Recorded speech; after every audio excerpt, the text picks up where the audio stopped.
Bom dia, pessoal do canal Oficinas e Veículos.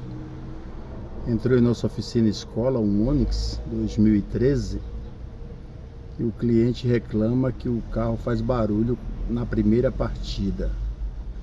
Aí nós fomos verificar a data de troca de óleo. Segundo a etiqueta, foi em dia 3/10/2023. Seria a próxima troca em 3/4/2023. Quilometragem 228.263.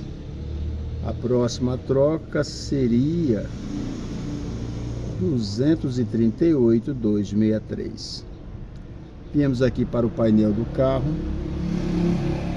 Ele está com 243.041. Fomos verificar a vareta do óleo. Ele está parado aqui desde manhã. Agora são 14 horas. E vamos remover a vareta do óleo para ver o nível do óleo.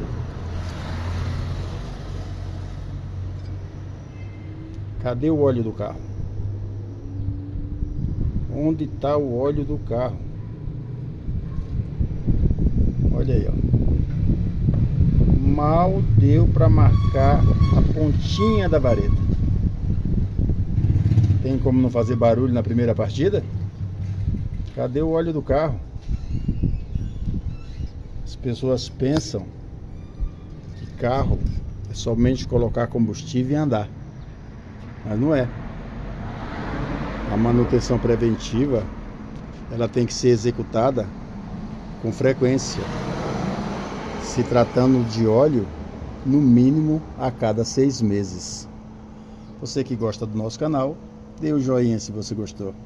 Um abraço a todos e até breve.